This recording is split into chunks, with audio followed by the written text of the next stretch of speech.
ये उत्तर प्रदेश सरकार में मंत्री संजय निषाद हैं। बीजेपी की सहयोगी निषाद पार्टी के अध्यक्ष हैं। कार्यकर्ता इनके पैर धो रहे हैं। ध्यान से देखिए, सिर्फ पैर धो नहीं रहे हैं, पैर धो रहे हैं, पोंछ रहे हैं और चूम भी रहे हैं। इसके अलावा संजय निषाद पर फूल भी बरसा रहे हैं। वहीं मंत्री जी बड़े हंसते हुए, खिलखिलाते हुए, मुस्कुराते हुए फल चबा रहे हैं। सोचिए, आज 2025 है और आज ये नेता इस तरह की हरकतें करते हुए दिखाई दे रहे हैं। आप पहले वो वीडियो देखिए, फिर हम नेताजी की सामंतवादी सोच पर विस्तार से बात करेंगे।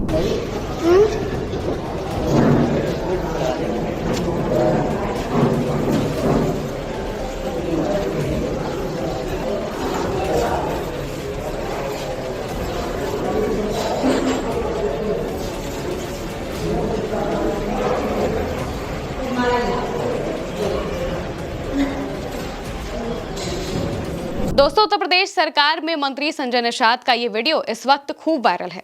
इस वीडियो में एक कार्यकर्ता उनके पैरों को धो रहा है, पोंछ रहा है और साथ ही चूम भी रहा है। मान लेते हैं कि कार्यकर्ता की मंत्री जी के प्रति सम्मान है, काफी इज्जत है, इसलिए उसने ऐसी करने की इच्छा जताई होगी। लेकिन क्या मंत्री जी का ये हक नहीं बनता है कि वो उसको मना करें और वो कहें कि ये चीजें सही नहीं है? आप खुद बताइए, जब एक पिछड़ी जाति का नेता सामने आता है, वो मंत्री बनता है, बड़े पद पे दिखाई देता है, तो उस जाति के, उस समाज के लोगों को ये आशा रहती है, ये उम्मीद रहती है कि हमारे समाज से निकला हुआ नेता हमारे लिए जरूर कुछ ना कुछ करेगा। लेकिन वही नेता जब आगे जाकर अपने ही समाज के लोगों को इस तरह से शोषित करते हैं, इस तरह से उन्हें अपने नीचे दबाने की कोशिश करते हैं, तो उन समाज के लोगों पर क्या बीतती होगी। निषाद समाज के लोगों के मन में भी बिल्कुल यही व्यथा चल रही होगी जब उन्होंने मंत्री जी को इस तरह से देखा होगा। मंत्री जी बड़े आराम से हंस रहे हैं, खिलखिला रहे हैं और एक बार भी उन्होंने कार्यकर्ता को रोका नहीं। वहीं पीछे से आवाजें भी आ रही हैं। कहा जा रहा है, महामना मंत्री संजय निषाद की जय।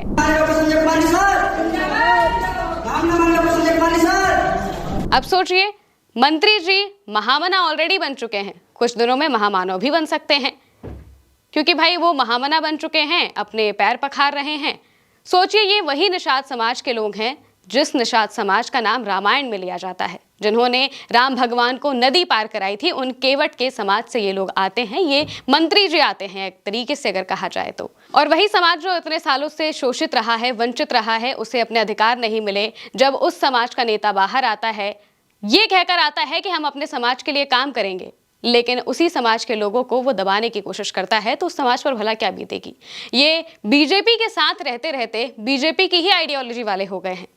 बीजेपी की ही सामंतवादी सोच का असर अब संजय निषाद पर भी पड़ गया है। ऐसा हम नहीं, ऐसे और भी लोग कह रहे हैं। लोगों की तरफ से क्या कुछ कहा गया है वो भी हम अब बता देते हैं। जैसे ये वीडियो वायरल हुआ तो उसको लेकर अलग अलग लोगों की टिप्पणियां भी सामने आने लगी। एक यूजर ने लिखा, ये योगी सरकार के मंत्री और भाजपा के सहयोगी दल निषाद पार्टी के अध्यक्ष डॉक्टर संजय निषाद की शर्मनाक हरकत देखिए। गजब मौज में है। मंत्री जी कुर्सी पर बैठे फलों का आनंद ले रहे हैं और अपने कार्यकर्ता से पैर धुलवा रहे हैं। जमीन पर बैठा कार्यकर्ता उनके पैर धो रहा है, फिर पोंछ कर फूल चढ़ा रहा है, उनके पैरों पर अपना माथा रख रहा है। वाह, मंत्री जी गजब ठाए हैं। एक और यूजर ने लिखा, इन्होंने तो हद ही कर दी। ये उत्तर प्रदेश सरकार में योगी के मंत्री डॉक्टर संजय निषाद हैं, जो निषाद समुदाय के उत्थान के लिए जाने जाते हैं और निषाद समुदाय इनको अपना नेता मानता है। लेकिन उनकी ये तस्वीर देखकर लगता है कि वो अपने पद का दुरुपयोग और अपने ही लोगों का शोषण कर रहे हैं। खुद कुर्सी पर बैठकर फल खा रहे हैं और जमीन पर बैठे उनके सजातीय बंधु उनका पैर पखार रहे हैं। ये क्या निषादों को बराबरी का दर्जा दिलवाएंगे? ऐसे लोग केवल स्वयं का भला करते हैं। ऐसे नेताओं से सावधान रहने की जरूरत है। एक और यूजर ने लिखा, अजय निषाद इस यूजर का नाम है। वो लिखते हैं, ये हमारे समाज के नेता और यूपी के मंत्री डॉक्टर संजय निषाद हैं। जब चुनाव करीब आता है तो आरक्षण जाति के नाम पर पेट दिखाकर घड़ियाली आंसू बहाते हैं। जब सरकार में आ जाते हैं तो ऐसे ही मौज भाई साहब कुर्सी पर बैठकर फल चबा रहे हैं। जमीन पर बैठा कार्यकर्ता उनका पैर पखार रहा है और दूसरा हाथ में माला लिए है।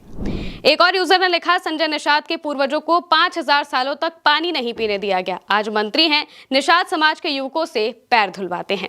हजारों वर्ष पूर्व जब महामना के पूर्वजों को पानी नहीं मिलता था, तब वो रेगिस्तान में जाकर मछली मारते थे। अब भोग विलासिता देखिए।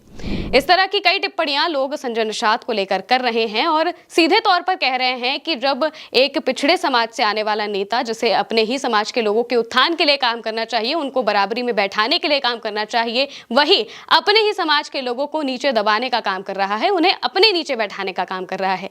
यानी कि जो 5000 साल पहले या फिर उसके पहले तक अभी भी कई जगहों पर बीतती है, अभी भी शोषित वंचित समाज जो है वो अभी भी बराबरी पर नहीं आया है, अभी भी उस पर अत्याचार होते हैं, उनकी बराबरी की बात करनी चाहिए, जिन्हें वही अब उसी तरह की हरकतें करते हुए दिखाई दे रहे हैं। हालांकि आप इस पूरे मामले पर क्या सोचते हैं, कमेंट में जरूर बताइएगा। मैं हूं महिमा और आप देखते रहिए भारत एक सोच।